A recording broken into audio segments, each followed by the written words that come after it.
പ്രിയപ്പെട്ട സുഹൃത്തുക്കൾക്ക് നമസ്കാരം.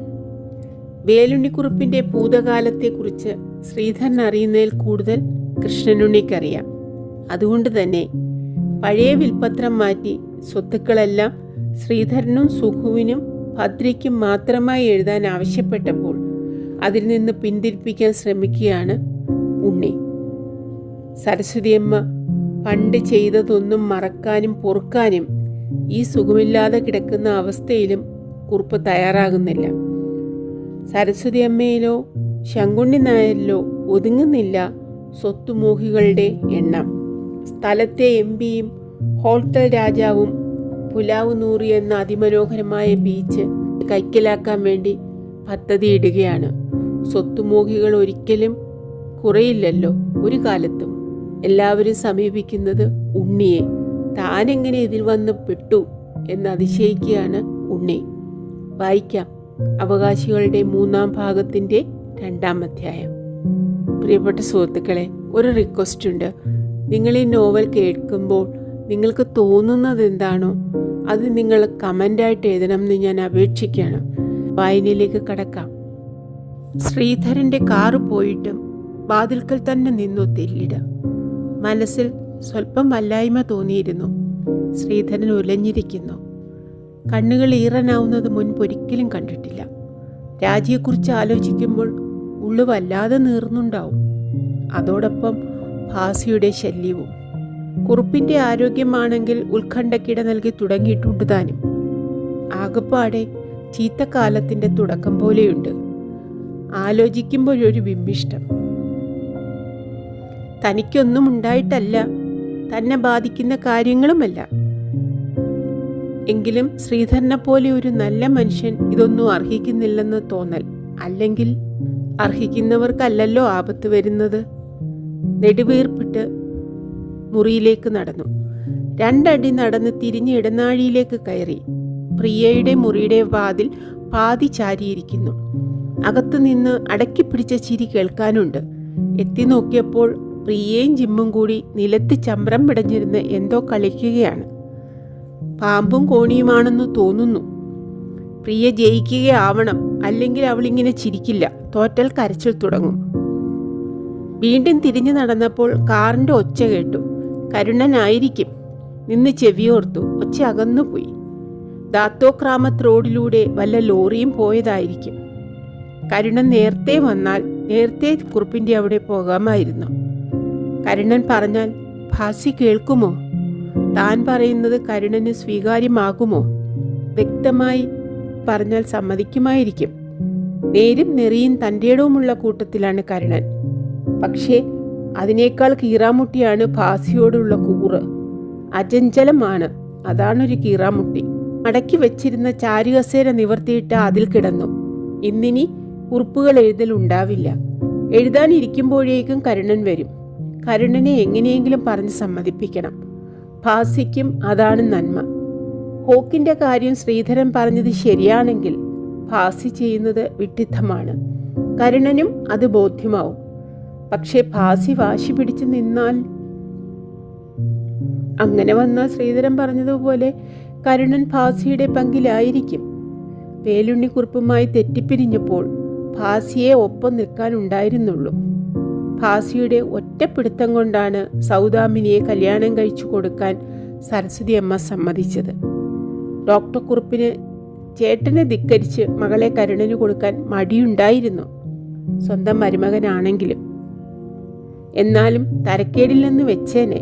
പക്ഷേ സരസ്വതി അമ്മ ആദ്യം മുറിച്ചു തന്നെ പറഞ്ഞു അത്രേ, എന്ത് ലവ് ആയാലും മിനിയെ കരുണന് കൊടുക്കില്ല. അവളാരാ? ഡോക്ടർ.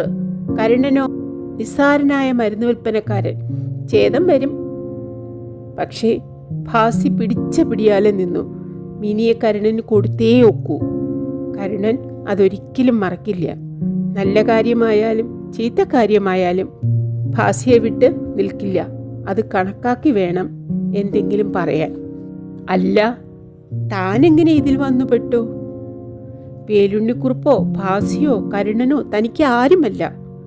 അവരുടെ സ്വത്ത് തനിക്കൊരു പ്രശ്നവുമല്ല. ഈ വക ആലോചിച്ച് തലപുണ്ണാക്കേണ്ട കാര്യവുമില്ല. ആവശ്യമില്ലാത്ത സമ്പർക്കങ്ങളും ബന്ധങ്ങളുമാണ് കുഴപ്പത്തിൽ ചാടിച്ചത്. കമ്പോങ് ഹന്തുവിലായിരുന്നപ്പോൾ ഒരു തെരടിയും ഉണ്ടായിരുന്നില്ല.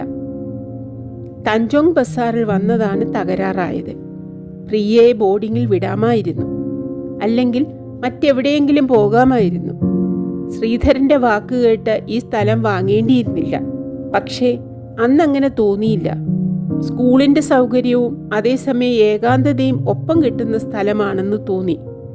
അത് തെറ്റാണെന്ന് ഇതുവരെയും തോന്നിയതുമില്ല. പക്ഷെ ഇപ്പോൾ മാത്രം ഒരു ശങ്ക. എന്നോ അർത്തെറിഞ്ഞ സാമൂഹ്യ ബന്ധങ്ങളിൽ വീണ്ടും കുടുങ്ങുകയാണോ എന്ന് ആലോചിക്കുമ്പോൾ ഇത് നേരത്തെ പ്രതീക്ഷിക്കേണ്ടതായിരുന്നു. ബന്ധങ്ങൾ സൃഷ്ടിക്കാതെ മനുഷ്യ സഹവാസം സാധ്യമല്ലെന്ന പ്രാഥമിക സത്യം വിസ്മരിക്കരുതായിരുന്നു. കുറ്റമല്ല മഹർഷിമാർ കൊടുങ്കാടുകളെ ശരണം പ്രാപിക്കുന്നത്. പക്ഷേ അവരുടെയും തൻ്റെയും ലക്ഷ്യമൊന്നല്ലല്ലോ. ജീവിതത്തിൽ വിരക്തി തോന്നി ഓടിപ്പോന്നതല്ല. പെട്ടെന്നുണ്ടായ ആഘാതത്തിൽ പെട്ടെന്നെടുത്ത തീരുമാനമായിരുന്നു. തെറ്റായ തീരുമാനമായിരുന്നുവെന്ന് തോന്നുന്നില്ല ഇപ്പോഴും. തെറ്റായ മൂല്യങ്ങളിൽ മയങ്ങി ഉദ്ദേശ്യശൂന്യമായി നാളുകൾ തള്ളി നീക്കുകയായിരുന്നു പണ്ട്. പകരം അർത്ഥപൂർണമായൊരു ജീവിതം കണ്ടെത്താൻ കഴിയുമോ എന്നുള്ളതാണ് പ്രശ്നം. മനുഷ്യ സഹവാസം പാടെ ഉപേക്ഷിക്കുക അതിനുത്തരമല്ല. സമൂഹത്തിൽ നിന്ന് ഒളിച്ചോടുകയല്ല, സമൂഹവുമായി ശരിയായ ബന്ധം സ്ഥാപിക്കുകയാണ് ചെയ്യേണ്ടത്. പ്രയാസമുള്ളതാണത്. തൊട്ടാലിട്ടുന്ന ചിലന്തി വലയാണ് സമൂഹം. ശ്രദ്ധിച്ചില്ലെങ്കിൽ കുടുങ്ങിയത് തന്നെ. വലയുടെ നടുവിൽ അദൃശ്യ ശക്തികൾ പതിയിരിക്കുന്നുണ്ട്. ശ്രീധരനോടുള്ള സൗഹൃദം പുനരാരംഭിച്ചതാണ് പിശകായത്. അത് കാരണം വേലുണ്ണിക്കുറുപ്പിന്റെ കുടുംബവുമായി അടുത്തു. ഇപ്പോൾ കുടുംബകാര്യങ്ങൾ ഇടപെടേണ്ടതായും വന്നിരിക്കുന്നു. ഇത്രയും ആയ സ്ഥിതിക്ക് ഇനി പിൻവലിയാനും ഞെരുക്കം. കഴിയും വേഗം എന്തെങ്കിലും ഒരു പോംവഴി കണ്ടെത്തി തല ഊരിയെടുക്കണം. അതാണ് ദുർഘടം. എന്തു പോംവഴി? പുലാവുനൂറിയിലെ ഭൂമി കിട്ടണമെന്ന് ഭാസി. അതുപോരാ, ന്യായമായി അവകാശപ്പെട്ടത് പങ്കുവച്ച് കിട്ടണമെന്ന് സരസ്വതി അമ്മ. യാതൊന്നും കൊടുക്കില്ലെന്ന് വേലുണ്ണിക്കുറുപ്പ്. എങ്ങനെയെങ്കിലും വഴക്കില്ലാതെ ഒതുക്കണമെന്ന് ശ്രീധരൻ. എല്ലാവരെയും തൃപ്തിപ്പെടുത്തുന്ന പോംവഴി എന്ത്? വേലുണ്ണിക്കുറുപ്പിന്റെ സന്മനസ്സോടെ അല്ലാതെ ഒന്നും നടക്കില്ല. മൂപ്പര് സ്വന്തമായി സമ്പാദിച്ച സ്വത്താണ്. ഇഷ്ടമുള്ളവർക്ക് കൊടുക്കാനുള്ള സ്വാതന്ത്ര്യം അദ്ദേഹത്തിനുണ്ട്. ആർക്കും ഒരവകാശവാദവും ഉന്നയിക്കാനാവില്ല. ഒരൊസ്സത്തേ വേണ്ടൂ. എഴുതി വച്ചിരുന്നു അത്രേ. അത് മാറ്റി പുതിയൊരെണ്ണം വേണമെന്നാണിപ്പോൾ. പറഞ്ഞു. അത് കുറേ പഴയതാ, ചീന്തിക്കളഞ്ഞു. അതൊക്കെ കാലഹരണപ്പെട്ടു. അന്നത്തെ പോലെ വീതിക്കണം എന്നല്ല ഇപ്പൊ തോന്നണത്. അതാ സരസ്വതിക്കും കുട്ടികൾക്കും ഒന്നും കൊടുക്കണ്ടെന്ന ഇപ്പോഴത്തെ തീരുമാനം. അതെന്താ? കൊടുക്കേണ്ടതല്ലേ, അനിയന്റെ കുടുംബമല്ലേ. അങ്ങനെയാ ഞാനും കരുതിയിരുന്നത്. ആ സരസ്വതി ഒരു ഏട്ടയാ. നാല് ശരി, കുട്ടിയോള് രാവുണ്ണിയുടെ മക്കളാണല്ലോ, കുറച്ചൊക്കെ അവർക്ക് ഇരിക്കട്ടെ എന്ന് വിചാരിച്ചതായിരുന്നു. അങ്ങനെ തന്നെ വേണം, മാറ്റണ്ട. ഹേയ്, ഇനി ഒറ്റ കാശ് കൊടുക്കില്ല. കുറുപ്പ് പെട്ടെന്ന് ക്ഷോഭിച്ചു. ഒരഞ്ഞ കാശ് കൊടുക്കില്ല. മര്യാദയ്ക്ക് നിൽക്കാതെ അവകാശം പറയാൻ വന്നിരിക്കുന്നു. അവരുടെ മുത്തച്ഛൻ സമ്പാദിച്ചൊന്നല്ലേ. ഞാനേ ഉറക്ക സംസാരിക്കണ്ട, കിതയ്ക്കും. ദേഷ്യം സഹിക്കാഞ്ഞിട്ടാ. എങ്ങനെയാ വരാതിരിക്കുക? കൃഷ്ണുണ്ണി, ആ കുട്ടനുണ്ടല്ലോ, കുട്ടൻ ശങ്കുണ്ണിയല്ല, ശകുനിയാണ്. അവനുണ്ട് ന്യായം പറയാൻ വന്നിരിക്കണു. അതൊന്നും സാരാക്കണ്ട. കൊടുക്കാൻ കരുതിയത് എന്താന്ന് വെച്ചാൽ അതങ്ങോട്ട് കൊടുക്കാം. പിന്നെ സൊല്ലയില്ലല്ലോ. ഒരു ചില്ലി കാശ് കൊടുക്കില്ല. ന്യായം പറഞ്ഞ് മേടിക്കണത് കാണട്ടെ. കൃഷ്ണനുണ്ണി, ഞാൻ പറഞ്ഞതുപോലെ ഒന്നങ്ങട് തയ്യാറാക്കൂ. ധർമ്മത്തിന് നീക്കി വെച്ച് ബാക്കിയുള്ളത് എൻ്റെ കുട്ടികൾക്ക്. ശ്രീധരനും സുഗുനും അതിലും കൂടുതൽ ഭദ്രയ്ക്കും രാജിക്കും. മനസ്സിലായില്ലേ? മനസ്സിലായി.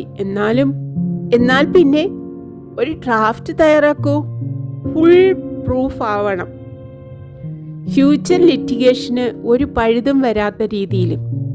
അങ്ങനെയൊന്ന് എഴുതി വച്ചാൽ എല്ലാ പ്രശ്നങ്ങളും തീരുമെന്നാണ് വേലുണ്ണിക്കുറുപ്പിൻ്റെ ധാരണ. എത്ര ശ്രദ്ധിച്ച് തയ്യാറാക്കിയ ഓസ്യത്തും ചോദ്യം ചെയ്യപ്പെടാമെന്ന് അദ്ദേഹം മറക്കുന്നു. ജയിച്ചാലും ഇല്ലെങ്കിലും വഴക്കും വക്കാണവും ഉണ്ടാക്കി കോടതി കയറ്റാൻ ഭാസിയും ശങ്കുണ്ണി നായരും വിചാരിച്ചാൽ കഴിയും. അതാണ് കൂടാതെ കഴിക്കേണ്ടത്. ഭാസിയുടെ ഭാഗത്തും ന്യായമില്ലാതെയില്ല. ഡോക്ടർ കുറുപ്പാണ് വേലുണ്ണിക്കുറുപ്പിൻ്റെ ഏറ്റവും അടുത്ത ബന്ധു. പണ്ടൊക്കെ, പ്രത്യേകിച്ചും യുദ്ധം കഴിഞ്ഞ ഉടനെ ഡോക്ടർ കുറുപ്പ് ചേട്ടനെ പണം കൊണ്ട് ധാരാളം സഹായിച്ചിട്ടുണ്ട്. ചേട്ടൻ അതെല്ലാം മടക്കി കൊടുത്തിട്ടുണ്ടെന്നുള്ളത് ശരി തന്നെ. എന്നാലും സമയത്തിന് ചെയ്ത സഹായം തന്നെയല്ലേ? പിന്നെ കുറുപ്പിൻ്റെ കമ്പനികളിലെല്ലാം ഡോക്ടർ ഡയറക്ടറാണ്. ഡമ്മിയാണെങ്കിലും അത്ര അടുത്ത ബന്ധമാണ് ഏട്ടനും അനിയനും തമ്മിൽ. അപ്പോൾ അനിയൻ്റെ മക്കൾക്ക് അവകാശമൊന്നുമില്ലേ? മറിച്ച് ശ്രീധരനും ഭദ്രയും മറ്റും ആരാ? ഭാര്യയായിരുന്ന സ്ത്രീയുടെ ആദ്യ ഭർത്താവിലെ മക്കൾ. ആ സ്ത്രീയാണെങ്കിൽ അദ്ദേഹത്തെ ഉപേക്ഷിച്ചതുമാണ്. പിന്നെ എന്താ ഇത്ര അടുപ്പമുണ്ടെങ്കിൽ അതിന് വേണ്ടത് ചെയ്ത് കഴിഞ്ഞിട്ടുണ്ട്. കമ്പനികളിൽ ധാരാളം ഓഹരികൾ ശ്രീധരന് വെറുതെ കൊടുത്തിട്ടുണ്ട്. കോലാലംപൂരിൽ കൂറ്റൻ ഒരു വീട് മേടിച്ചു കൊടുത്തിട്ടുണ്ട്. അങ്ങനെ പലതും. സുഖുവിനാണെങ്കിൽ പഠിപ്പിച്ച് ചാർട്ടേഡ് അക്കൗണ്ടന്റ് ആക്കി. ബാക്കിയുള്ളത് സുഭദ്രാമ്മയും രാജിയുമാണ്. അവർ കുറുപ്പിൻ്റെ മരുമകന്റെ കുടുംബമാണ്. അവർക്ക് വേണ്ടത്ര കൊടുക്കുന്നതിൽ ഭാസിക്ക് പരാതിയില്ല. പക്ഷേ അതേപോലെ രണ്ടു മരുമക്കളല്ലേ കരുണനും രാധാമണിയും? നേരെ മരുമക്കൾ. രാധാമണിയുടെ ഭർത്താവെന്ന നിലയിൽ ശങ്കുണ്ണി നായർ അവകാശം പറയുന്നതിൽ എന്താ തെറ്റ്? പോരെങ്കിൽ കുറുപ്പിൻ്റെ മൂന്നാമത്തെ ഭാര്യയുടെ ആങ്ങളയുമല്ലേ? ആലോചിച്ചു നോക്കിയാൽ കെട്ടുപിണഞ്ഞ ബന്ധങ്ങളുടെയും അതിലേറെ കെട്ടുപിണഞ്ഞ അവകാശങ്ങളുടെയും കടന്നിൽ കൂടാണ് കല്ലെറിഞ്ഞാൽ തലമുറയായി നിലനിൽക്കും സ്വൈരക്കേട്. അതൊഴിവാക്കണം. പക്ഷെ എങ്ങനെ? ഇതിനേക്കാൾ നൂലാമാല പിടിച്ച കേസുകൾ താൻ കൈകാര്യം ചെയ്തിട്ടുണ്ട് പണ്ട്. ഇതിൽ വാസ്തവത്തിൽ ഒരു നൂലാമാലയുമില്ല. കുറുപ്പൊരവസത്തെ എഴുതി വെച്ചാൽ എല്ലാം ഭദ്രം. പണ്ടത്തെ കേസുകൾ. പക്ഷേ ഇന്നത്തെ കൃഷ്ണനുണ്ണി അന്നത്തെ കൃഷ്ണനുണ്ണി അല്ല. അന്ന് ന്യായവും അന്യായവും പ്രശ്നമായിരുന്നില്ല. തൻ്റെ കക്ഷി ജയിക്കണമെന്നേ ഉണ്ടായിരുന്നുള്ളൂ. കേസിൽ ഉൾപ്പെടുന്നവർ മനുഷ്യരാണ്. അവർ തമ്മിലുള്ള മനുഷ്യബന്ധങ്ങൾക്ക് നിരന്തരമായ ഉലച്ചിൽ തട്ടരുത് എന്നൊന്നും അന്ന് ചിന്തിച്ചിരുന്നില്ല. കേസ് പ്രശസ്തമായി ജയിക്കണം, പണം കീശയിൽ വീഴണം. അന്ന് ലോകത്തിൽ മനുഷ്യരുണ്ടായിരുന്നില്ല. കക്ഷികളും എതിർ കക്ഷികളും മാത്രമേ ഉണ്ടായിരുന്നുള്ളൂ. മറ്റനേകം പേരെ പോലെ ഒരേ പൊഴിയിൽ തിരിഞ്ഞുകൊണ്ടിരുന്ന ഒരു യന്ത്രം മാത്രമായിരുന്നു താനും. ആ കൃഷ്ണനുണ്ണി മരിച്ചു. ഇന്നത്തെ കൃഷ്ണനുണ്ണി വേറെയാണ്, അല്ലെങ്കിൽ വേറെയാവാൻ ശ്രമിക്കുന്നവനാണ്. അതുകൊണ്ട് പഴയ വഴിക്ക് ചിന്തിക്കാനോ പഴയ മാർഗത്തിൽ സഞ്ചരിക്കാനോ നിർവാഹമില്ല. അതാണ് കുഴപ്പം. ഏതായാലും കരുണം വരട്ടെ. അയാൾക്ക് എന്താണ് പറയാനുള്ളതെന്ന് കൂടി കേട്ട ശേഷമാവാം തീരുമാനിക്കൽ. എന്ത് തീരുമാനിച്ചാലും വേലുണ്ണിക്കുറുപ്പിനെ പറഞ്ഞു സമ്മതിപ്പിക്കാൻ പ്രയാസമായിരിക്കും. വാശിയുടെ കാര്യത്തിൽ ഉടുമ്പിൻ്റെ ജീവനാണ്. പിടിച്ചാൽ പിന്നെ വിടില്ല. ഈ പ്രായമായിട്ടും ഈ അനുഭവങ്ങളൊക്കെ ഉണ്ടായിട്ടും. അല്ലെങ്കിൽ പ്രായവും അനുഭവവും എല്ലാ മനുഷ്യരെയും പഠിപ്പിക്കുമോ? പദം വരുത്തുമോ? അച്ഛന് അറിയാതെ ഒന്ന് ഞെട്ടി. വളരെ കാലത്തിന് ശേഷം അച്ഛനെ ഓർത്തു പോകുന്നു. മകനെ ഒരിക്കലും മാപ്പ് തന്നിട്ടില്ലാത്ത അച്ഛൻ. വലിയ മീശയും ഉയർന്ന മൂക്കുമുള്ള ആജാനുബാഹുവായ പോലീസ് ഉദ്യോഗസ്ഥൻ. ഒടുവിൽ കാണുമ്പോൾ DSP ആയിരുന്നു. പിന്നെയും കയറ്റം കിട്ടിയിരിക്കണം. നാട്ടുകാരെ കിടുകിട വിറപ്പിക്കുന്ന പുള്ളിയായിരുന്നു. ഗോപാലമേനോനെന്ന് കേട്ടാൽ പുറത്ത് കാറിൻ്റെ ചെവികീറുന്ന ഹോൺ. കരുണനെത്തി. പക്ഷേ കരുണൻ ഇങ്ങനെ ഹോൺ അടിക്കാറില്ലല്ലോ. ഉണ്ണി ചാടി എഴുന്നേറ്റു. വാതിൽക്കൽ വന്നു നോക്കിയപ്പോൾ പരിചയമില്ലാത്ത കാറാണ്. കൂറ്റനൊരു സാധനം കരക്കണഞ്ഞ കപ്പല് പോലെ ഓരം ചേർന്ന് നിൽക്കുന്നു. പോണ്ടിയാക് പാരീഷ്യൻ. തഞ്ചോങ് ബസാറിൽ ഇങ്ങനെ ഒരെണ്ണം കണ്ടിട്ടില്ല. വെളുത്ത യൂണിഫോറവും കറുത്ത സോങ്കോക്കും ധരിച്ച മലായിക്കാരൻ ഡ്രൈവർ ചാടിയിറങ്ങി പിൻവശത്തെ വാതിൽ തുറന്നു പിടിച്ചു. തടിച്ചു കുള്ളനായൊരു ചീനൻ പുറത്തിറങ്ങി. പരിചയമുള്ള ആളല്ല. പുറകെ ദാത്തോ ഓത്മാനും പുറത്തിറങ്ങി. ദാത്തോവിനെ മുൻപേ അറിയാം. Dato Othman bin Haji Jubir, member of parliament. 2 തവണയായി തഞ്ചോങ് ബസാറിനെ പ്രതിനിധാനം ചെയ്തുകൊണ്ട് ദേവാൻ രായത്തിൽ കടന്നുകൂടുന്നു. പണ്ട് പിന്നണിയിൽ ഒതുങ്ങിക്കൂടിയിരിക്കുകയായിരുന്നു. മെയ് 13 ശേഷം ഒറ്റച്ചാട്ടമാണ് മുൻപന്തിയിലേക്ക്. അടുത്ത് തന്നെ മന്ത്രിയായേക്കുമെന്നും കേൾക്കുന്നു. ഉണ്ണി മുറ്റത്തേക്ക് കോണിയിറങ്ങി. എരിയുന്ന സിഗരറ്റ് ചുണ്ടത്ത് വെച്ച് ദാത്തോ ഓത്മാൻ കൈനീട്ടി. നീട്ടിയ കൈ സ്വീകരിച്ച് ഹാർദവമായി കുലുക്കി. App മച്ചം Dato? ബോൺലെ തഹാൻല. ദാത്തോ ചിരിയുടെ ഒരു വശം കൊണ്ട് ചിരിച്ചു. Meet my friend mister Hock, the hotel king. No no no. ചീനൻ വിനയം നടിച്ചു. തബ്ലെ തഹാൻല.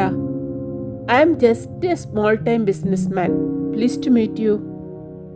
ചീനനെ കൈ കൊടുത്തുകൊണ്ട് ഉണ്ണി സ്വാഗതം പറഞ്ഞു. വരൂ, അകത്ത് കയറിയിരിക്കാം. നിങ്ങളെപ്പോലുള്ള വലിയ മനുഷ്യർക്കൊന്നും പറ്റിയ ഇടമല്ലെങ്കിലും. കളിയാക്കല്ലേ ചങ്ങാതി.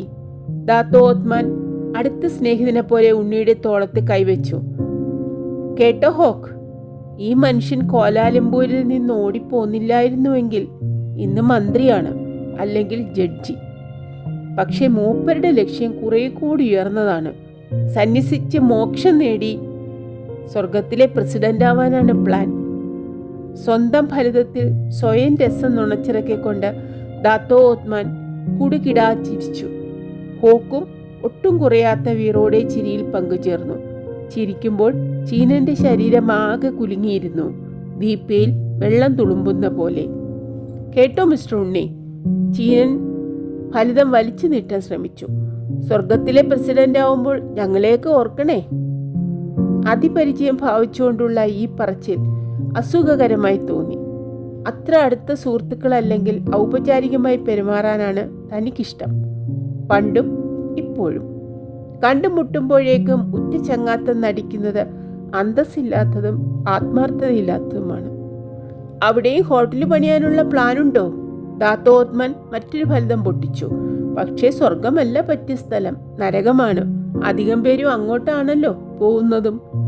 ദാത്തോ നിയന്ത്രണമില്ലാതെ പൊട്ടിച്ചിരിച്ചു. ഒച്ച കേട്ടിട്ടായിരിക്കണം. പ്രിയ ജനാലയിലൂടെ എത്തി നോക്കി. ഉടനെ തല പിൻവലിക്കുകയും ചെയ്തു. പുറകെ ജിമ്മിന്റെ മുഖവും പ്രത്യക്ഷപ്പെട്ടു. കയറു. ഉണ്ണി വഴി ഒഴിഞ്ഞു നിന്നു.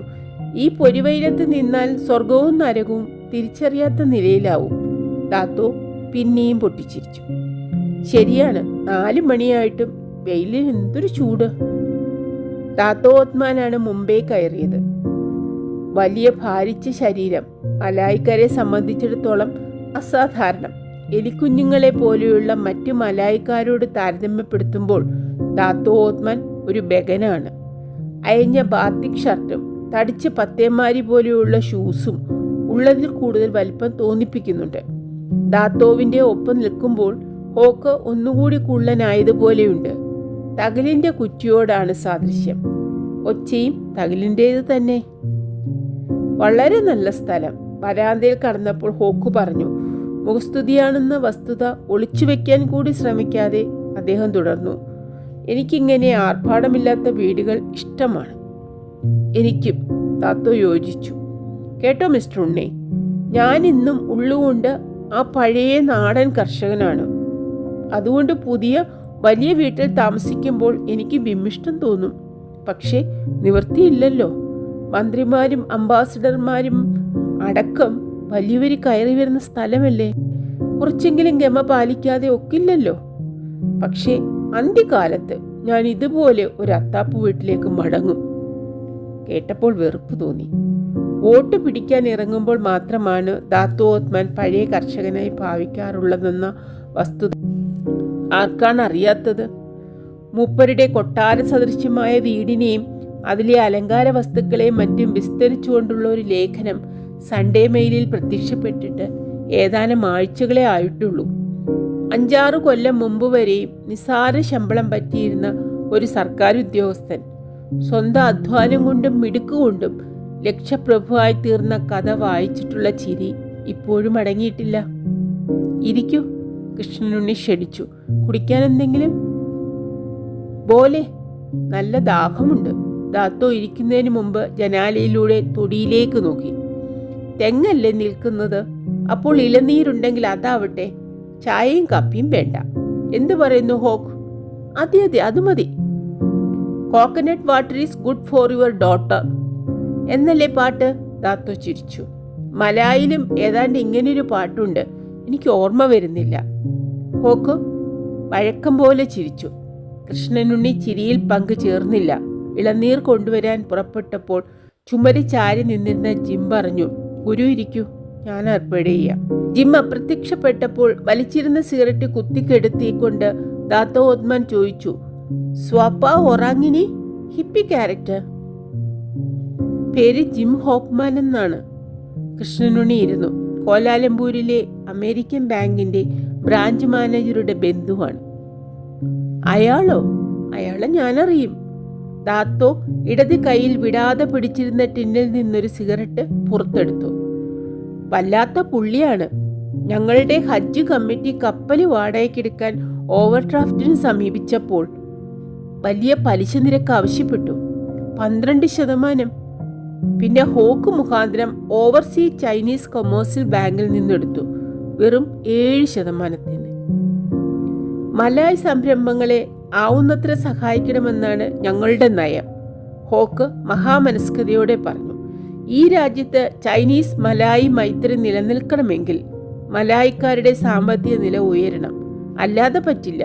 മെയ് 13 ഇനി ആവർത്തിക്കരുതല്ലോ. ഹോക്ക് MCMAയുടെ നെടുംതൂണുകളിലൊന്നാണ്, അറിയില്ലേ? കൃഷ്ണനുണ്ണി താല്പര്യമില്ലാത്ത മട്ടിലൊന്ന് ചിരിച്ചു.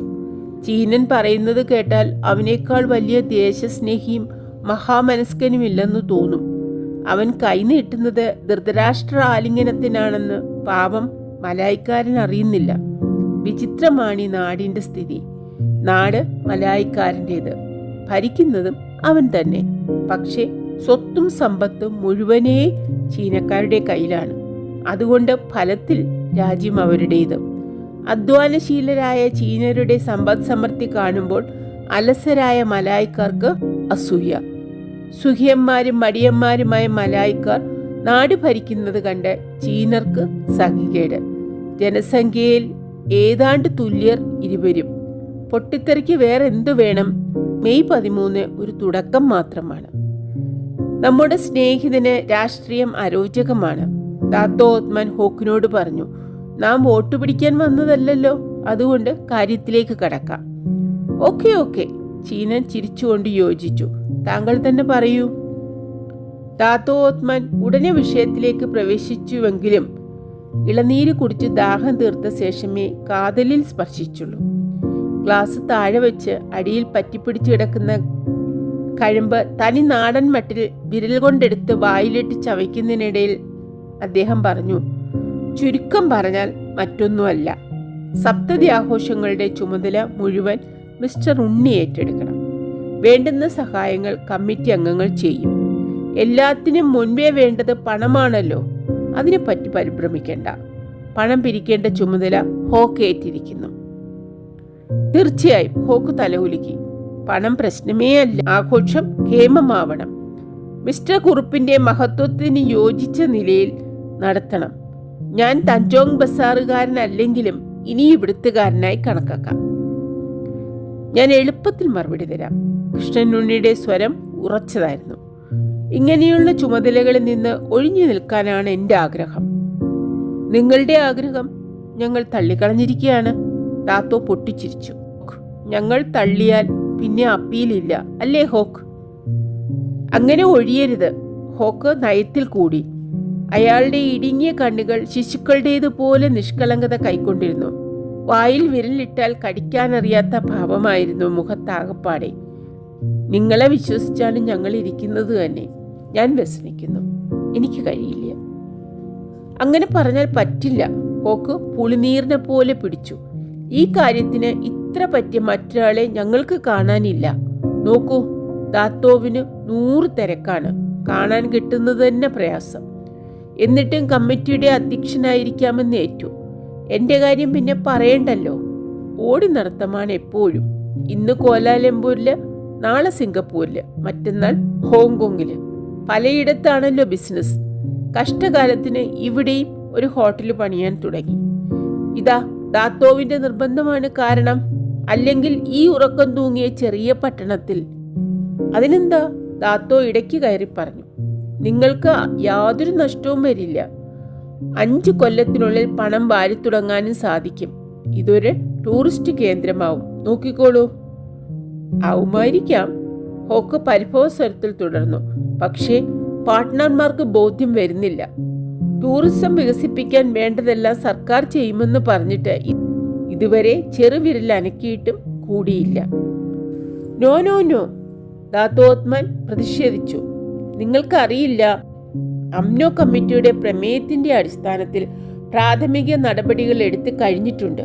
പക്ഷേ ജനങ്ങളുടെ ഇടയിൽ നിന്ന് സ്വല്പം സമ്മർദ്ദം വരണം. അതിനൊരു ടൂറിസം ഡെവലപ്മെന്റ് കമ്മിറ്റി രൂപീകരിക്കണം. അതെന്നാ? അടുത്ത നൂറ്റാണ്ടിലോ? അതിനും പരിപാടിയുണ്ട്. തന്റെ ആർത്തി ഒന്ന് അടക്കുടോ കൊതിയ. ദാത്തോ ചിരിച്ചു. ക്ഷമ വേണം. മിസ്റ്റർ കുറുപ്പിന്റെ 70ാം പിറന്നാൾ ആഘോഷത്തിന് നാം ഒരു കമ്മിറ്റി രൂപീകരിക്കുന്നുണ്ടല്ലോ. അത് തന്നെ പിന്നെ ടൂറിസം കമ്മിറ്റിയാക്കി മാറ്റാം. കേട്ടോ മിസ്റ്റർ ഉണ്ണി, അതും കൂടി മനസ്സിൽ കണ്ടുകൊണ്ടാണ് ഞാൻ ഇങ്ങോട്ട് വന്നത്. താങ്കൾ ഇതിലൊക്കെ സഹകരിക്കണം. ക്ഷമിക്കണം ദാത്തോ, ഞാൻ എല്ലാറ്റിൽ നിന്നും ഒഴിഞ്ഞു നിൽക്കുകയാണെന്ന് താങ്കൾക്ക് അറിയാമല്ലോ. എത്ര കാലം ഇങ്ങനെ ഒഴിഞ്ഞു നിൽക്കും? അതൊന്നും പറ്റില്ല. താങ്കളെപ്പോലെ കഴിവുള്ള ഒരാളുടെ സേവനം സമൂഹത്തിന് നഷ്ടപ്പെട്ടുകൂടാ. മാത്രമല്ല, താങ്കൾക്ക് ഇപ്പോഴും കോലാലംപൂരിൽ നല്ല പ്രസ്റ്റീജാണ്. പ്രൈം മിനിസ്റ്റർ പോലും വലിയ ബഹുമാനത്തോടെയാണ് താങ്കളെ വീക്ഷിക്കുന്നത്. അതുകൊണ്ട് താങ്കൾ കമ്മിറ്റിയിലുണ്ടെങ്കിൽ എൻ്റെ ശ്രമം ലഘൂകരിക്കപ്പെടും. താങ്കൾ ഉണ്ടാവണമെന്ന് ഞാൻ ശാഠ്യം പിടിക്കുന്നു. നടപ്പുള്ള കാര്യമല്ല. ഉണ്ണി പുഞ്ചിരി തൂകി. ഞാൻ ഇവിടം വിട്ട് പോയെന്നേ വരുള്ളൂ. ഈ വക ഏർപ്പാടിനൊന്നും എന്നെ കിട്ടില്ല. അത് വലിയ കഷ്ടമാണ്. ദാത്തോ ഭാവം മാറ്റി അപേക്ഷ പറഞ്ഞു. കേട്ടോ മിസ്റ്റർ ഉണ്ണി, വൻപിച്ചൊരു പദ്ധതിയാണ് ഞാൻ മനസ്സിൽ കാണുന്നത്. പുലാവ് നൂറിയിലെ കടൽക്കര പോലെ ഒരു കടൽക്കര മലേഷ്യയിലില്ല എന്നല്ല, തെക്ക് കിഴക്കൻ ഏഷ്യയിലുമില്ല. വേണ്ട സൗകര്യങ്ങൾ ഏർപ്പെടുത്തിയാൽ തഞ്ചോങ് ബസാർ ഡിസ്ട്രിക്റ്റ് ആകെ തെളിയും. പുലാവ് നൂറിയിലൊരു 5 സ്റ്റാർ ഹോട്ടൽ, കാസിനോ, ബീച്ചിൽ ശാലേകൾ, വാട്ടർ സ്കീയിങ്ങിനും യാട്ടിങ്ങിനുമുള്ള സൗകര്യങ്ങൾ, അങ്ങനെ പലതും. ഭാസ്കർ കുറുപ്പ് വലിയ താല്പര്യം പ്രകടിപ്പിച്ചിട്ടുണ്ട്. കേട്ടു. ഒന്നാന്തരം പദ്ധതിയാണ്. അയഞ്ഞു തൂങ്ങിക്കിടക്കുന്ന താടിയും കറുത്തു തടിച്ച ചുണ്ടും ആടുന്നുണ്ടായിരുന്നു. ഇവിടെ നിന്ന് പുലാവ് നൂറിയിലേക്കൊരു ഹൈഡ്രോഫോയിൽ സർവീസ്, വഴിയെ കായലിന്റെ മീതെ ഒരു കേബിൾ കാറും. ഒന്ന് ഭാവന ചെയ്തു നോക്കൂ. കായലിന്റെ മീതെയുള്ള ആ യാത്ര എന്തൊരത്ഭുതമായ അനുഭവമായിരിക്കും. സ്വന്തം ഭാവനയുടെ പകിട്ടിൽ സ്വയം മയങ്ങിപ്പോയതുപോലെ കൈകൾ മലർത്തി നിശ്ചേതനായിരുന്നു ദാത്തോ ഓത്മാൻ. പോക്ക് ചിത്രം പൂർത്തിയാക്കി. മാത്രമല്ല, വഴിയെ കോലാലംപൂരിൽ നിന്ന് ഇങ്ങോട്ടൊരു ഹെലികോപ്റ്റർ സർവീസും ഏർപ്പെടുത്താൻ ഉദ്ദേശമുണ്ട്. 15 മിനിറ്റ് കൊണ്ടെത്താം. കാറിൽ 2 മണിക്കൂറെങ്കിലും വേണമല്ലോ. അതെ, ദാത്തോ സ്വപ്നത്തിൽ നിന്നുണർന്നു. ഇത് ടൂറിസ്റ്റുകളുടെ സ്വർഗമാവും. അതോടെ ഈ പ്രദേശത്തിന്റെ ജീവിത നിലവാരം ഉയരും. ഉണ്ണി മുഖത്തൊരു ഭാവഭേദവും പ്രകടിപ്പിച്ചില്ല. അത് ശ്രദ്ധിച്ചതുകൊണ്ടാവണം ഹോക്ക് സംഭാഷണത്തിന്റെ ഗതി തിരിച്ചുവിട്ടു.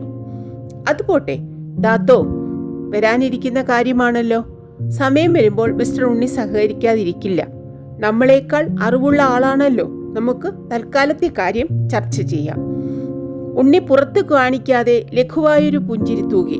എത്ര നയത്തിലാണ് ചീനൻ തന്നെ കീശയിലിടാൻ ശ്രമിക്കുന്നത്. പെനാങ് തുറമുഖത്ത് 100 വെള്ളിക്ക് ഗുമസ്തനായിരുന്നവൻ ഹോട്ടൽ രാജാവായി ഉയർന്നതിൽ അത്ഭുതമില്ല. ശരി തന്നെ. ദാത്തോ പുതിയൊരു സിഗരറ്റ് എടുത്ത് കൊളുത്തി. താഞ്ചോങ് ബസാറിന്റെ വികസനത്തെക്കുറിച്ച് ആലോചിക്കുമ്പോഴൊക്കെ ഞാനൊരു സ്വപ്നജീവിയായി തീരും. അതുപോട്ടെ. അപ്പോൾ മിസ്റ്റർ ഉണ്ണി ആഘോഷങ്ങളുടെ ചുമതല ഏറ്റെടുക്കാൻ സമ്മതിച്ചുവല്ലോ. അതുകൊണ്ട് ഇല്ല, ഞാൻ സമ്മതിച്ചിട്ടില്ല. കം ഓൺ മിസ്റ്റർ ഉണ്ണി, ഇതിന് ഇത്ര ആലോചിക്കാനും സംശയിക്കാനും ഉണ്ടോ? തീരെ നിസ്സാരമായൊരു സംഗതി. ആലോചിക്കാനില്ല, സംശയവുമില്ല. ഉണ്ണി പുഞ്ചിരി തൂകി. എന്റെ തീരുമാനത്തിന് ഇളക്കമില്ല. നോക്കൂ മിസ്റ്റർ ഉണ്ണി. ദാത്തോ വീണ്ടും അപേക്ഷാഭാവം കൈക്കൊണ്ടു. വേറെ നിവൃത്തി ഉണ്ടെങ്കിൽ ഞങ്ങൾ ബുദ്ധിമുട്ടിക്കില്ല എന്ന് അറിഞ്ഞുകൂടെ? ഇങ്ങനെയുള്ള ആഘോഷങ്ങൾക്ക് നേതൃത്വം നൽകേണ്ടത് വാസ്തവത്തിൽ സ്ഥലത്തെ DO ആണ്. പക്ഷേ മിസ്റ്റർ കുറുപ്പിന്റെ കാര്യത്തിൽ ഇന്ത്യ ഗാഫറിന് അത് സാധ്യമല്ലെന്ന് ഞാൻ പറയേണ്ടതില്ലല്ലോ. അതാണ് ഞാൻ തന്നെ ചെയർമാനാവാം എന്ന് സമ്മതിച്ചത്. എനിക്കിവിടെ തന്നെ ഇരിക്കാൻ പറ്റില്ലല്ലോ. അതുകൊണ്ടാണ് ചുമതലപ്പെട്ട ഒരാൾ വേണമെന്ന് പറയുന്നത്. നിങ്ങളാണെങ്കിൽ മിസ്റ്റർ കുറുപ്പിനും മിസ്റ്റർ ശ്രീധരമേനോനും വേണ്ടപ്പെട്ട ആളുമാണ്. അതൊരു വലിയ പരിഗണനയാണ്. ഹോക്ക് ഉത്സാഹത്തോടെ ഏറ്റു പറഞ്ഞു. പ്ലീസ് മിസ്റ്റർ ഉണ്ണി, നല്ലൊരു കാര്യത്തിനല്ലേ. എനിക്ക് സാധ്യമല്ല, ഉണ്ണി ഉറപ്പിച്ചു പറഞ്ഞു. ഞാൻ വ്യസനിക്കുന്നു. ഇത് അവസാനത്തെ തീരുമാനമാണോ? ഹോക്ക് നിരാശയോടെ ചോദിച്ചു. മാറ്റമില്ല? ഇല്ല. കുറച്ചു നേരത്തേക്ക് ആരും ഒന്നും പറഞ്ഞില്ല. പരിഭ്രമിക്കേണ്ട, ദാത്തോ ഓത്മാൻ ഹോക്കിനോട് പറഞ്ഞു. മിസ്റ്റർ ഉണ്ണിയെ കൊണ്ട് സമ്മതിപ്പിക്കാനൊരു വഴിയുണ്ട്. ശ്രീധർ മേനോനെ കൊണ്ട് പറയിച്ചാൽ മതി. അതുകൊണ്ടൊന്നും കാര്യമില്ല. ഉണ്ണി ചിരിച്ചു. ദൈവം തന്നെ വന്ന് പറഞ്ഞാലും ഈ തീരുമാനത്തിന് മാറ്റം വരുത്തില്ല. സ്വല്പനേരം മിണ്ടാതിരുന്ന ശേഷം ദാത്തോ ഓത്മാൻ പറഞ്ഞു.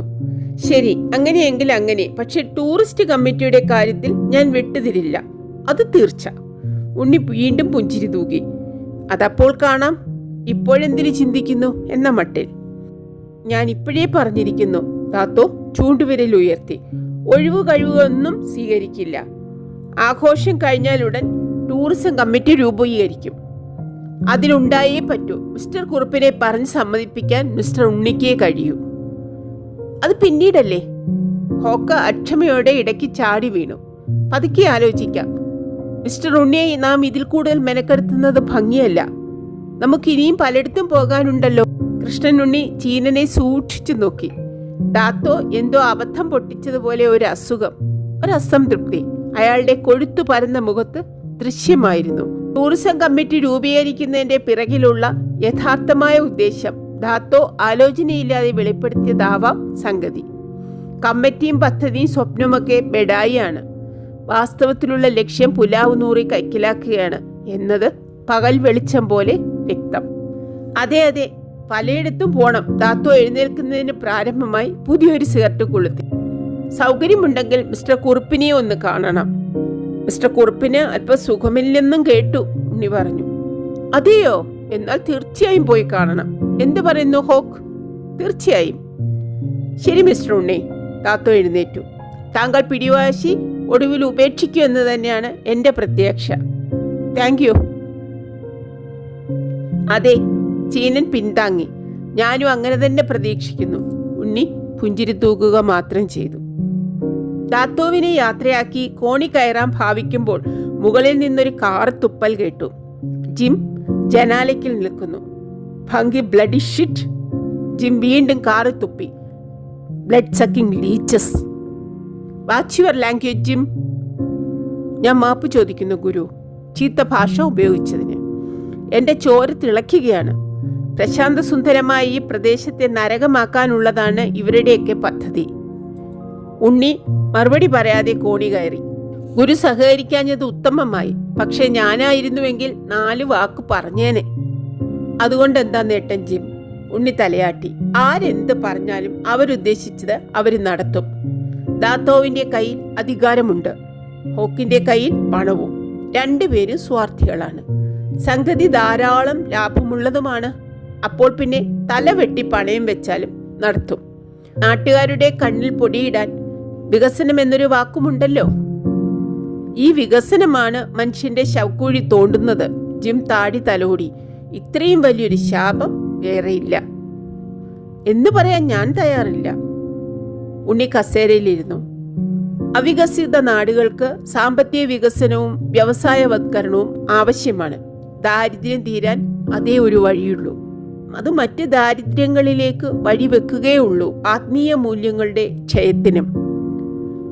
ദാരിദ്ര്യം അനുഭവിക്കുന്നവർക്ക് ആത്മീയ മൂല്യങ്ങൾ അപ്രധാനമാണ് ജിം. പക്ഷേ പ്രശ്നം അതല്ല.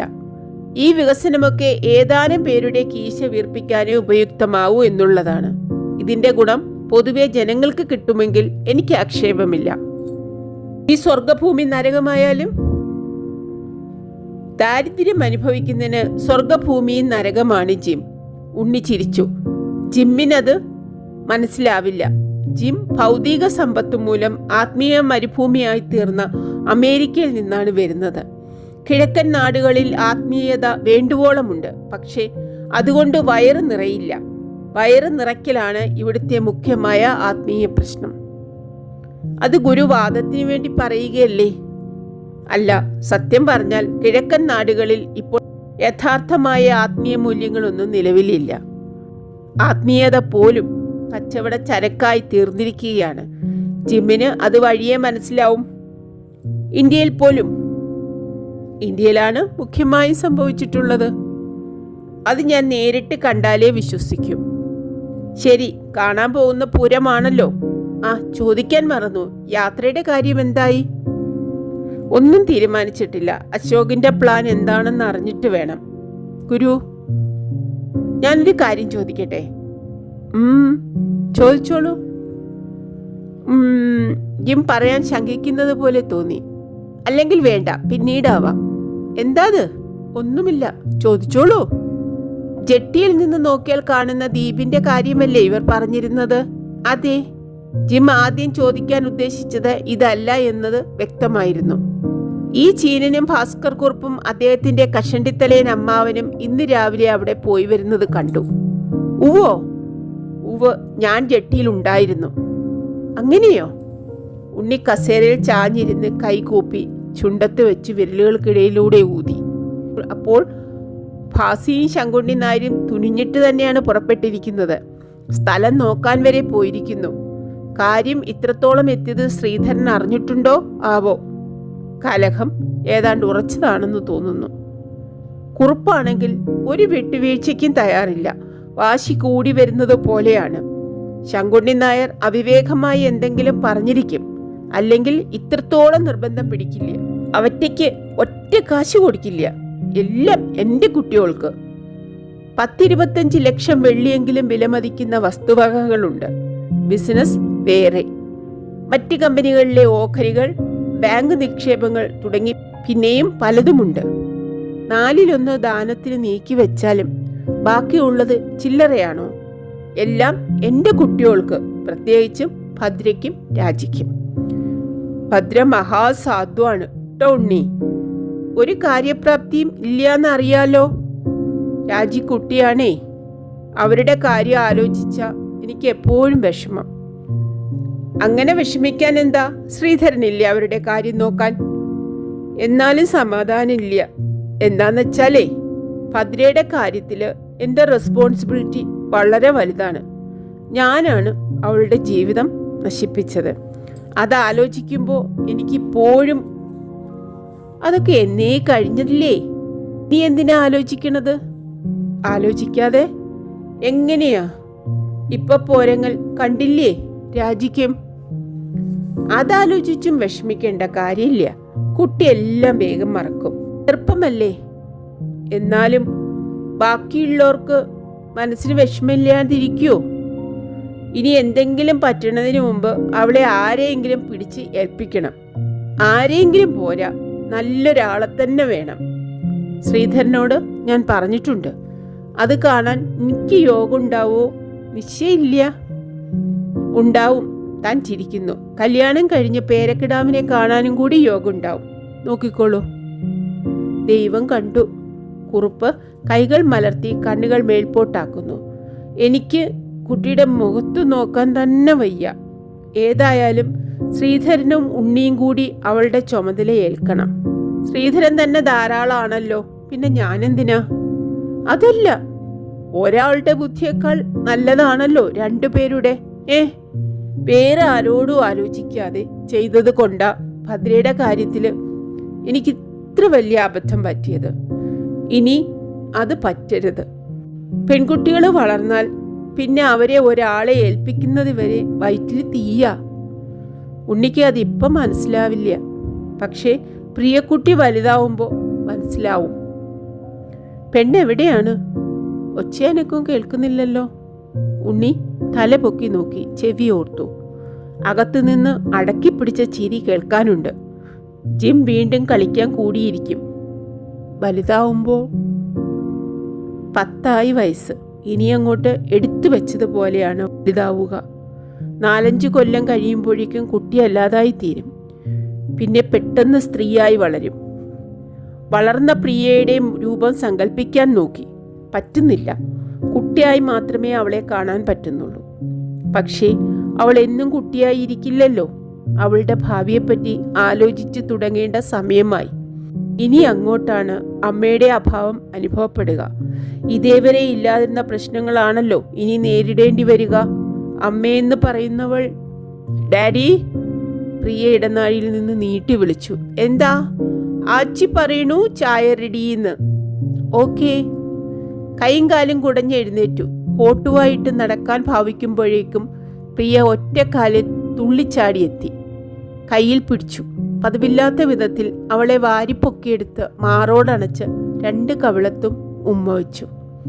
മാർക്കണ്ഡേയനെ പോലെ പ്രായമേറാതെ എന്നും ഇവൾക്ക് 10 വയസ്സായിരുന്നെങ്കിൽ എന്നൊരാലോചന മനസ്സിലൂടെ പാഞ്ഞുപോയോ? പ്രിയപ്പെട്ട സുഹൃത്തുക്കളെ, ഈ ഭാഗം ഇവിടെ അവസാനിക്കുകയാണ്. 3-ാമത്തെ അധ്യായവുമായി വേഗം എത്താം. Thank you.